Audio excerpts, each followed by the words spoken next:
എനിക്ക് പറയാനുള്ളത് ഞാൻ പറയും. ആറിന്റെ ഉള്ളിൽ ഇരുന്നുകൊണ്ട് അനീഷിനോട് ചോദിക്കുകയാണ്, ഒരു മുട്ട അങ്ങോട്ട് എടുക്കട്ടെ, അനീഷിന്റെ മോന്തേലേക്ക് അറിയാൻ വേണ്ടിയിട്ടാണ്. എന്റെ പൊന്നാര സുഹൃത്തുക്കളെ, അനുമോളെയും താങ്ങി പിടിച്ച് പൊക്കി പിടിച്ചിട്ട് നടക്കണ കുറെ ആളുകളുണ്ട്. അവരോട് എനിക്ക് ഒന്നായി ചോദിക്കാനുള്ളത്, നിങ്ങൾക്ക് കുറച്ചെങ്കിലും ഉളുപ്പുണ്ടോ? അനുമോളെ നാടകമൊക്കെ നടക്കും ബിഗ് ബോസ് ഹൗസിന്റെ ഉള്ളിൽ. ബിഗ് ബോസിന്റെ പുറത്ത് നാടകം കൊണ്ട് നടന്നു കഴിഞ്ഞാൽ നടക്കത്തില്ല അനുമോളെ. ഈ അനുമോൾ സ്റ്റാർ മാജിക് ഷോയിൽ നിന്ന് തന്നെയല്ലേ ബിഗ് ബോസ് മലയാളം സീസൺ 7 എന്ന് പറയുന്ന ആ ഒരു ഫാമിലി എന്റർടൈൻമെന്റ് ഷോയിലേക്ക് വന്നത്.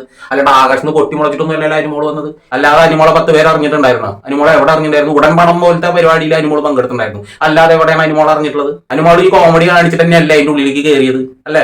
ബിഗ് ബോസ് ഹൗസിന്റെ ഉള്ളിൽ അനുമോളുടെ കോമഡി തന്നെയല്ലേ കണ്ടത്? അടുപ്പിന്റെ മുകളിൽ കയറിയിരിക്കുക, രേണു സുധീരുടെ തലയിൽ പേരുണ്ട്, മോൾക്ക് പറ്റുന്ന രീതിയിലുള്ള CBI പണി. നിങ്ങൾക്ക് അറിയാലോ, ഞാനിപ്പോ കൂടുതൽ പറയേണ്ട ആവശ്യമൊന്നുമില്ല. അനുമോളെ അനീഷിനെ കമ്പയർ ചെയ്ത് നോക്കുമ്പോൾ അനീഷ് തന്നെയാണ് കപ്പടിക്കാൻ എന്തുകൊണ്ട് യോഗ്യൻ. ഞാൻ പറഞ്ഞതിൽ എന്തെങ്കിലും തെറ്റുണ്ടെങ്കിൽ പ്രേക്ഷകരായ നിങ്ങൾ ഈ വീഡിയോയുടെ അടിയിൽ കമന്റ് ഇട്. ശരിയാണെങ്കിലും തെറ്റാണെങ്കിലും നിങ്ങൾ കമന്റ് ഇട് സുഹൃത്തുക്കളെ. എന്തായാലും സ്കിപ്പ് ചെയ്യാതെ ഈ വീഡിയോ മുഴുവനായിട്ട് കാണാം. ഈ അനീഷ് ടി എന്ന് പറയുന്ന പുള്ളിക്കാരനൊരു സ്വാതന്ത്ര്യം ഇല്ലേ? അനുമോള് പറയണ പോലെ തന്നെ ഫേസ്ബുക്ക് പേജിൽ കൊണ്ടുപോയിട്ട് പോസ്റ്റ് ചെയ്യണമെന്ന് നിർബന്ധം ഉണ്ടോ സുഹൃത്തുക്കളെ? ഇപ്പൊ ഭയങ്കര യുദ്ധം നടന്നുകൊണ്ടിരിക്കുകയാണ്. രണ്ടുപേരും അങ്ങോട്ടും ഇങ്ങോട്ടും മുഖത്തോട് മുഖം നോക്കിയിട്ട് നേരിട്ടുള്ള യുദ്ധമല്ല. ഇപ്പൊ ഇൻസ്റ്റാഗ്രാമിൽ സ്റ്റോറി ഇട്ട് കളിക്കുക. അനീഷ് ഒരു സ്റ്റോറി ഇടും, കുറച്ച് കഴിയുമ്പോൾ അനുമോൾ ഒരു സ്റ്റോറി ഇടും, അനുമോൾ ഒരു സ്റ്റോറി ഇടും, രാത്രിയാകുമ്പോൾ അനീഷ് ഒരു സ്റ്റോറി ഇടും. അങ്ങോട്ടും ഇങ്ങോട്ടും കളി നടന്നുകൊണ്ടേയിരിക്കണം. ബിഗ് ബോസ് ഹൗസിലെ അടിയും പിടിയും ഒക്കെ കഴിഞ്ഞ് ഇപ്പൊ പുറത്തിറങ്ങി കഴിഞ്ഞപ്പോൾ രണ്ടുപേരും അങ്ങോട്ടും ഇങ്ങോട്ടും യുദ്ധമാണ് സുഹൃത്തുക്കളെ. ഇതിൽ കുറെ കാര്യങ്ങളുണ്ട് കേട്ടോ. അനീഷ് ടി എന്ന് പറയുന്ന പുള്ളിക്കാരൻ ഫേസ്ബുക്കിൽ ഒരു പോസ്റ്റ് ഇട്ടിട്ടുണ്ടായിരുന്നു. ആ പോസ്റ്റ് ഞാൻ അവിടെ വായിക്കട്ടോ. പുരസ്കാരങ്ങൾ കിട്ടുക എന്നത് തീർച്ചയായും സന്തോഷം തരുന്ന ഒന്നാണ്. മൈൽ സ്റ്റോൺ മേക്കേഴ്സിന്റെ digital media star of the year 2026 എന്ന അവാർഡ് എനിക്ക് കിട്ടുമ്പോൾ അംഗീകരിക്കപ്പെട്ടതിന്റെ നിർവൃതിയും തീർച്ചയായും ഉണ്ട്. ഒരുപാട് സിനിമകളുടെ ഭാഗമായ അഭിനേത്രി പ്രിയങ്കയും ടെലിവിഷൻ കോമഡി പ്രോഗ്രാമുകളിൽ പങ്കെടുത്തിരുന്ന അനുമോളുമാണ് ഈ പുരസ്കാരം നൽകിയത്. മുതിർന്ന സിനിമാ താരങ്ങളും സോഷ്യൽ മീഡിയയിൽ മിന്നിത്തിളങ്ങുന്ന താരങ്ങളും തന്ന പരിഗണനയ്ക്ക് നന്ദി പറഞ്ഞുകൊണ്ട് നിർത്തുന്നു, നിങ്ങളുടെ സ്വന്തം അനീഷേട്ടൻ എന്ന് പറഞ്ഞിട്ടാണ് പുള്ളിക്കാരൻ ഫേസ്ബുക്കിൽ പോസ്റ്റ് ഇട്ടിരിക്കുന്നത്. ആ പോസ്റ്റിൽ എന്ത് മാങ്ങാത്തൊലിയാണ് തെറ്റുള്ളത്? ഈ അനുമോ എന്ന് പറയുന്ന പുള്ളിക്കാരി സ്റ്റാർ മാജിക് പോലത്തെ പരിപാടി എന്ന് പറയുന്നത് ഒരു കോമഡി പരിപാടിയാണല്ലോ. ആ പരിപാടിയിലൂടെ തന്നെയല്ലേ ബിഗ് ബോസ് മലയാളം സീസൺ 7 വന്നത്. അതിനിപ്പോ അനുമോൾ ഇട്ടിരിക്കുന്ന സ്റ്റോറികളൊക്കെ കണ്ടാണല്ലോ പൊന്നാര സുഹൃത്തുക്കളെ. വിജയിച്ചവർ മുന്നോട്ട് പോകും, ജയിക്കാൻ പറ്റാത്തവർ പഴയ കഥകൾ പിടിച്ചു നിൽക്കും. വിജയം ആരുടെയും കൃപയല്ല, അത് ജനങ്ങൾ നൽകുന്ന അംഗീകാരമാണ്. അതിന് അസൂയപ്പെട്ടിട്ട് ഒരു കാര്യമില്ല. എന്റെ പൊന്നാര അനുമോളെ, ലാസ്റ്റ് ആ ഒരു മൂവ്മെന്റ്, ആ കുറച്ച് ദിവസം, ഒരാഴ്ചയും കൂടി ഇല്ല, അതിന്റെ ഉള്ളില് കുറെ അധികം ആളുകളെ ബിഗ് ബോസ് വീണ്ടും അതിന്റെ ഉള്ളിലേക്ക് കയറ്റിയില്ലേ? ആ കയറ്റിയ സമയത്താണ് ഈ അനുമോൾ എന്ന് പറയുന്ന പുള്ളിക്കാരി നല്ല രീതിയിൽ വോട്ട് പിടിച്ചെടുത്തത്. നല്ല രീതിയിലുള്ള ഇമോഷണൽ ഡ്രാമയൊക്കെ കളിച്ച് കുറെ കരഞ്ഞു മെഴുകി നല്ല രീതിയിൽ വോട്ട് അങ്ങോട്ട് മേടിച്ചിട്ടുണ്ടായിരുന്നു. അതിൽ ഏറ്റവും കൂടുതൽ അവാർഡ് കൊടുക്കുന്നത് അനുമോള് പറ്റിയ ഒരു അവാർഡ് അഡ്വക്കേറ്റ് ശൈത്യ നല്ല രീതിയിൽ നെഗറ്റീവ് ആയപ്പോ എന്താ പറയാ, തെങ്ങിന് വളം വെച്ചപ്പോ എന്തായത്, അവിടെ കൊല ഉണ്ടായി. മനസ്സിലായില്ല നിങ്ങൾക്ക്? ശൈത്യ എന്ന് പറയുന്ന പുള്ളിക്കാരി അവിടെ ബലിയാടായപ്പോ അനുമോൾ എന്ന് പറയുന്ന പുള്ളിക്കാരിക്ക് അവിടെ നല്ല രീതിയിൽ വോട്ട് അങ്ങോട്ട് അടിച്ച് കയറി. കാരണം ഒരാളിനെ എല്ലാവരും കൂടിയിട്ട് ടാർഗറ്റ് ചെയ്തിട്ട് കുറ്റപ്പെടുത്തിയപ്പോ വോട്ട് സ്വാഭാവികമായിട്ട് കിട്ടി. അനീഷിനോട് വോട്ട് കുറഞ്ഞു, വോട്ട് സ്പ്ലിറ്റ് ചെയ്തു. അനീഷിന്റെ കിട്ടുന്ന വോട്ട് വരെ അനുമോൾക്ക് പോയി.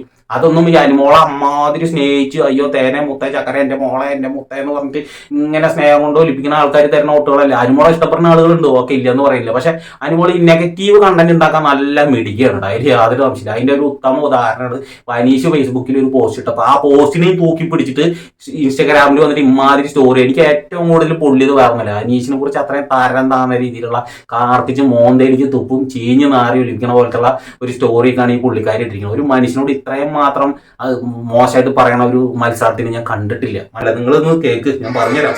പരമച്ചറ്റ നാറി, നിന്നെ ആർക്ക് വേണം? വലിങ്ങേറി വന്നേക്കുന്ന അങ്ങോട്ട് എന്റെ കൺമുമ്പിൽ എങ്ങനെ വന്ന് നീ പെട്ടുപോയാൽ നിന്നെ ഞാൻ തുപ്പും. കാർക്കിച്ച് തുപ്പും, മോന്തയിൽ തുപ്പും, അങ്ങനെയാണ് ഇങ്ങനെയാണ് പുഴുത്ത് ചാവുന്നൊക്കെ രീതിയിലുള്ള പ്രാക്കൊക്കെ പ്രാക്കി കഴിഞ്ഞാൽ എന്ത് മോശപ്പെട്ട രീതിയിലുള്ള സംസാരം സംസാരിച്ചുകൊണ്ടിരിക്കുന്നത്. ഇതൊക്കെ നല്ല സംസാരം? നിങ്ങൾ പറയുന്നത് നല്ല സംസാരം. ഇങ്ങനെയുള്ള സംസാരിക്കണതിന് നമ്മൾ സപ്പോർട്ട് ചെയ്യണം. ഞാൻ സപ്പോർട്ട് ചെയ്തിട്ട് കുറേ വീഡിയോ ചെയ്തിട്ടുള്ള ഒരാളാണ്. എങ്ങനെയാണ് സപ്പോർട്ട് ചെയ്യുക? ഇതൊന്നും ഒരിക്കലും സപ്പോർട്ട് ചെയ്യാൻ പറ്റില്ല. ഇനി ഇതിന്റെ അടിയിൽ വന്നിട്ട് കുറേ എണ്ണം കരഞ്ഞു വരിക, അയ്യോ നിനക്ക് എന്താണ് എളുപ്പമുള്ളത്, അങ്ങനെയാണ് ഇങ്ങനെയാണ്. നിങ്ങൾ എന്ത് മാങ്ങാത്തോലി പറഞ്ഞിട്ടും കാര്യമില്ല. മനസ്സിലാവണ്ട? അനുമോളെ സപ്പോർട്ട് ചെയ്തിട്ട് ഇഷ്ടംപോലെ വീഡിയോ ചെയ്യുന്ന ആൾക്കാരുണ്ടാവും. സപ്പോർട്ട് ചെയ്തോളൂ. എനിക്ക് സപ്പോർട്ട് ചെയ്യേണ്ട വീഡിയോകളൊക്കെ ഞാൻ ഇഷ്ടംപോലെ ചെയ്തിട്ടുണ്ട്. ചാനലിൽ കയറി നോക്കി കഴിഞ്ഞാൽ അറിയാം. അനുമോളെ ഞാൻ സപ്പോർട്ട് ചെയ്തിട്ട് വീഡിയോ ചെയ്തിട്ടുണ്ട്, ഷോർട്സ് വീഡിയോ ചെയ്തിട്ടുണ്ട്, റിയാക്ഷൻ ചെയ്തിട്ട് വീഡിയോ ചെയ്തിട്ടുണ്ട്, ഒക്കെ ചെയ്തിട്ടുണ്ട്. പക്ഷെ എനിക്ക് നല്ലതെന്ന് തോന്നുന്ന ആൾക്കാരെ ഞാൻ നല്ല രീതിയിൽ ബൂസ്റ്റ് ചെയ്തിട്ട് വീഡിയോ ചെയ്യും. അതാണ് എൻ്റെ പോളിസി. അത് അറിയണ ആളുകൾക്ക് അറിയാം. ഇതിൽ ഈ പുള്ളിക്കാരനെ തെറ്റാനല്ല. അടുത്ത സ്റ്റോറി. എനിക്ക് കിട്ടേണ്ടതെല്ലാം കിട്ടി. ട്രോഫി, കാറ്, പ്രൈസ് മണി, അതിലും വലിയത് ജനങ്ങളുടെ സ്നേഹം. ഞാൻ എൻ്റെ യാത്രയിൽ മുന്നോട്ട് പോകുന്നു. ആയിക്കോട്ടെ, ട്രോഫി, കാറ്, പണം എല്ലാം കിട്ടി അനുമോള് മുന്നോട്ട് അങ്ങോട്ട് പൊക്കോളൂ. ഒരു കുഴപ്പമില്ല, നല്ല രീതിയിൽ മുന്നോട്ട് പൊക്കോളൂ. ചിലർ ഇപ്പോഴും പഴയ മത്സരത്തിൽ തന്നെ കുടുങ്ങി കിടക്കുന്നു. ചിലരല്ല, അനീഷ് കുടുങ്ങി കിടക്കാണ്. അതായത് പഴയ മത്സരത്തിൽ ബിഗ് ബോസ് സീസൺ 7 ഉള്ളിൽ ഇങ്ങനെ കുടുങ്ങി കിടക്കാണ്. അപ്പൊ അതിന്റെ ഉള്ളിൽ നിന്ന് അനീഷ് ഇതുവരെ മുക്തനായിട്ടില്ല, അവിടെ തന്നെ കുടുങ്ങി കിടക്കാണ്. ബിഗ് ബോസ് കഴിഞ്ഞിട്ട് 4 മാസമായി ഞാൻ മുന്നോട്ട് പോയിക്കൊണ്ടിരിക്കുന്നു. ചിലർ ഇപ്പോഴും അവിടെ തന്നെയുണ്ട്. PR കൊണ്ടല്ല, 16 ലക്ഷം ആളുകളുടെ സ്നേഹമാണ് എന്നെ വിന്നറാക്കിയത്. അയ്യോ അയ്യോ, ഈ PR വിനു എന്നൊക്കെ പറഞ്ഞ് കുറച്ച് ആൾക്കാരൊക്കെ ഉണ്ടായിരുന്നു. അനുമോളൊക്കെ മറന്നു കാണൂലേ? അല്ലേ മറന്നിട്ടില്ല അല്ലേ? മറന്നിട്ടുണ്ടെങ്കിൽ ഞാനൊന്ന് ചോദിച്ചോട്ടെ, അനുമോള് വിന്നറായതിനു ശേഷം ഈ കപ്പും തൂക്കി പിടിച്ചിട്ട് റോട്ടിൽ കൂടെ വണ്ടിയുടെ മുകളിൽ കയറി പോണ സമയത്ത് എത്ര ആളുകൾ ഉണ്ടായിരുന്നു അനുമോൾക്ക് സപ്പോർട്ട് ചെയ്യാൻ വേണ്ടിയിട്ട്? എത്ര ജനങ്ങൾ ഉണ്ടായിരുന്നു? എത്ര അമ്മമാരുണ്ടായിരുന്നു? എത്ര ചേട്ടന്മാരുണ്ടായിരുന്നു? ഞാൻ പോയിട്ടുണ്ടായിരുന്നാണ്. അനീഷ് എന്ന് പറയുന്ന ആ പുള്ളിക്കാരന് കിട്ടിയ ആ ഒരു സ്വീകരണം മനസ്സിലാവണ്ട, അത്രയും വലിയൊരു സ്വീകരണമായിരുന്നു കോടന്നൂരിൽ കിട്ടിയത്. ആ ഒരു പരിപാടിയിൽ ഞാൻ പോയിട്ട് ലൈവ് ഇട്ടിട്ടുണ്ട്. എൻ്റെ ചാനലിൽ കയറി നോക്കിയാൽ നിങ്ങൾക്ക് കാണാൻ പറ്റും. ഞാൻ ഇഷ്ടംപോലെ വീഡിയോ അനീഷിനെ സപ്പോർട്ട് ചെയ്തിട്ടുണ്ട്. കാരണം അനീഷ് എന്ന് പറയുന്ന മത്സരാർത്ഥി ബിഗ് ബോസ് മലയാളം സീസൺ 7 ഒരു കോമൺ മത്സരാർത്ഥിയായിട്ട് കയറിയിട്ടുള്ള. ഞാൻ ബിഗ് ബോസിലേക്ക് കയറാൻ വേണ്ടിയിട്ട് ഞാൻ കുറേ ട്രൈ ചെയ്തിട്ടുള്ളതാണ്. ഞാൻ എൻ്റെ പടി വരെ എത്തിയിട്ട് എനിക്ക് കിട്ടാണ്ടൊക്കെ പോയ സമയങ്ങളൊക്കെ ഉണ്ട്. നമ്മൾ ട്രൈ ചെയ്തുകൊണ്ടിരിക്കും, നമുക്ക് കിട്ടുന്ന സമയത്ത് കിട്ടും. പക്ഷെ അങ്ങനെ ഒരു അവസരം കിട്ടിയിട്ട് പുള്ളിക്കാരൻ അത് നല്ല രീതിയിൽ യൂസ് ചെയ്തു. ആളുടെ രീതിയിലുള്ള മെയിൻ ഗെയിം കളിച്ചിട്ട് തന്നെയാണ് സീസൺ 7 വിന്നർ ആവാൻ യോഗ്യനായിട്ടുള്ള ആള് റണ്ണറപ്പായിട്ട് മാറിയില്ല. അപ്പൊ ആൾക്ക് ആളുടേതായ ഒരു വിഷമം ഉണ്ടാവും, മനസ്സിലാവണ്ട. കപ്പടിക്കേണ്ട ആൾ തന്നെയായിരുന്നു, കണ്ടന്റ് കൊടുത്തിട്ടുണ്ടായിരുന്നു. അതിലുള്ള മത്സരാർത്ഥികളെ കമ്പയർ ചെയ്ത് നോക്കുമ്പോൾ കണ്ടന്റ് കൊടുത്തിട്ടുണ്ടായിരുന്നു. പക്ഷെ അനുമോൾ എന്ത് വാങ്ങാത്ത ഒരു കണ്ടന്റ് കൊടുത്തിട്ടുണ്ട്. എനിക്ക് വലിയ രീതിയിൽ കണ്ടന്റ് ആയിട്ട് എനിക്ക് തോന്നിയിട്ടില്ല. ഒരു ഗെയിമോ കാര്യങ്ങളോ വന്നാൽ അവർ അനുമോൾ വീക്കാ. അപ്പൊ അത് അങ്ങനെയുള്ള കാര്യങ്ങളൊന്നും പറയണ്ട. പിന്നെ നല്ല രീതിയിലുള്ള നെഗറ്റീവ് കണ്ടന്റ് കൊടുക്കാറിയാം. മറ്റെന്താ ഒരു ഇതുണ്ടായിരുന്നല്ലോ, അതൊക്കെ എടുത്തിട്ട് തുണിയുടെ ഇടയിൽ തിരികെ വെച്ചിട്ട് അതൊക്കെ വയറിലവിടെ കണ്ടന്റുകൾ കൊടുക്കുന്നുണ്ട്. അടുപ്പിന്റെ മുകളിൽ കയറിയിരിക്കുക, എന്തൊക്കെ കണ്ടന്റുകളാണ് കൊടുത്തിരുന്നത്. ഇനി അടുത്ത സ്റ്റോറി. ഒരാളുടെ മൂല്യം കുറച്ച് എഴുതാം, പക്ഷെ ആളുകളുടെ സ്നേഹം കുറച്ച് എഴുതാൻ ആരാലും കഴിയില്ല. നമ്മളെ ചെറുതാക്കി കാണിക്കാൻ ചിലർ ശ്രമിക്കും, പക്ഷെ സത്യമായ കഴിവ് ഒരാളുടെ വാക്കുകളിലല്ല, ആളുകളുടെ മനസ്സിലാണ് തെളിയുന്നത്. അനിമോൾ സ്റ്റോറി ഇട്ടിരിക്കുന്നതാണ് കേട്ടോ സുഹൃത്തുക്കളെ. ഇതൊക്കെ അനീഷിനുള്ള കൊട്ടാണ്. എന്നെ ചെറുതാക്കി എഴുതാം, പക്ഷെ 16 ലക്ഷം വോട്ടുകൾ ചെറുതാക്കാൻ ആരാലും കഴിയില്ല. ഈ 16 ലക്ഷം വോട്ടും അനുമോളെ സ്നേഹിക്കുന്ന ആൾക്കാർ ഇങ്ങനെ ഉന്തി തള്ളി ഇങ്ങനെ വോട്ട് ചെയ്തിട്ടുള്ളതാണ് അല്ലെ? സമ്മതിച്ചു അനുമോളെ, സമ്മതിച്ചു.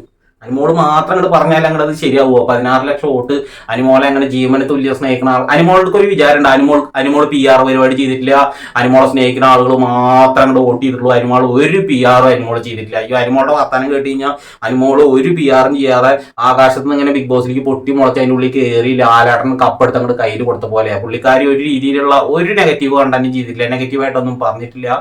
പാവാണ്, ഒരു കുടുംബിനിയാണ്. ഓ, ഈ വീഡിയോ കണ്ടോണ്ടിരിക്കുന്ന പ്രേക്ഷകരായ നിങ്ങളോട് എനിക്ക് ഒന്നാ പറയാനുള്ളൂ. ബിഗ് ബോസ് മലയാളം സീസൺ 7 കഴിഞ്ഞിട്ട് ഇപ്പം 4 മാസമായി. അടുത്ത ബിഗ് ബോസ് തുടങ്ങാറായി. ഇപ്പോഴും ഇവരിങ്ങനെ ഫൈറ്റ് നടന്നുകൊണ്ടിരിക്കുകയാണ്, തമ്മി. അനീഷ് ഒരു സ്റ്റോറിയിടും, മറിച്ചൊരു സ്റ്റോറിയിടും. ഇതിലിപ്പോൾ അനീഷിനെ കുറ്റപ്പെടുത്താനായിട്ട് നമുക്ക് കഴിയില്ല. കാരണം അനീഷിന്റെ ഒരു വ്യക്തി സ്വാതന്ത്ര്യമാണ് തന്റെ ഫേസ്ബുക്ക് പേജിൽ എന്ത് പോസ്റ്റ് ഇടണമെന്നുള്ളത്. പക്ഷെ മോശമായിട്ടുള്ള പോസ്റ്റ് ഇടണമെങ്കിൽ ഇവിടെ പോലീസുണ്ട്, നിയമങ്ങളുണ്ട്, സൈബർ സെല്ലുണ്ട്. അത് റിമൂവ് ആക്കാനുള്ള പല മാർഗങ്ങളുണ്ട്. ആ പുള്ളിക്കാരൻ അങ്ങനത്തെ പോസ്റ്റ് ഒന്നല്ല ഇട്ടത്. പുള്ളിക്കാരന് ഒരു അവാർഡ് കിട്ടുകയാണ്, അല്ലെങ്കിൽ ഒരു ആദരവ് കിട്ടുകയാണ്. ആ ആദരവിനെ കുറിച്ച് ആ പുള്ളിക്കാരൻ്റെതായ രീതിയിൽ പുള്ളിക്കാരൻ അവിടെ പോസ്റ്റ് ചെയ്യുകയാണെങ്കിൽ ആ പുള്ളി തന്നെയാണ് ഇട്ടിരിക്കുന്നത്. അല്ല നീ ആ ഫേസ്ബുക്ക് കൈകാര്യം ചെയ്യണ വേറെ ആരാണോ എന്തായിക്കോട്ടെ, അത് ആര് ചെയ്താലും അത് അനീഷിന്റെ മേത്തെ വരുള്ളൂ. പക്ഷെ അനീഷിൻ്റെതായ രീതിയിലാണ് അനീഷ് അവിടെ എഴുതിയിരിക്കുന്നത്. അതിന് മോശമായിട്ട് അനുമോളെ കുറിച്ചൊന്നും പറഞ്ഞിട്ടില്ല. അനുമോൾക്ക് ഇങ്ങനെ ഇത്രയും മാത്രം പൊള്ളിയിട്ട് വരേണ്ട യാതൊരു ആവശ്യമില്ല, മനസ്സിലാവണ്ട. ഇപ്പൊ അനീഷിനെ കുറ്റം പറയുന്ന ആളുകൾ എന്താ ഉദ്ദേശിക്കുന്നത് അറിയോ? Anumol Bigg Boss Malayalam season 7 winner ആയിട്ടുള്ള അനുമോളാണ് എനിക്ക് ഈ ആദരം തന്നത്, ഈ പുരസ്കാരം തന്നത്, അല്ലെങ്കിൽ ഈ അവാർഡ് തന്നത് എന്ന് വെണ്ടക്ക അക്ഷരത്തിൽ ഇങ്ങനെ എഴുതണം. അതാണ് ആളുകൾ അവിടെ അതൊരാൾ അടിച്ചമർത്തിയിട്ട് ചീപിക്കല്ല, അത് സ്വയം തോന്നണം. ആ പുള്ളിക്കാരൻ ഇങ്ങനെ എഴുതാനാണ് തോന്നിയത്, ആ പുള്ളിക്കാരൻ അങ്ങനെ എഴുതി. അല്ലാതെ മോശമായിട്ട് അനുമോളെ കുറിച്ച് മോശമായിട്ടൊന്നും എഴുതിയിട്ടില്ലല്ലോ. ഇതിൽ ഈ പുള്ളിക്കാരൻ തെറ്റാനല്ല. നിങ്ങളുടെ അഭിപ്രായം ഈ വീഡിയോയുടെ അടിയിൽ ഒന്ന് കമന്റ് ചെയ്യുക. ചാനൽ സബ്സ്ക്രൈബ് ചെയ്യാത്ത ആൾക്കാർ സബ്സ്ക്രൈബ് ചെയ്യുക.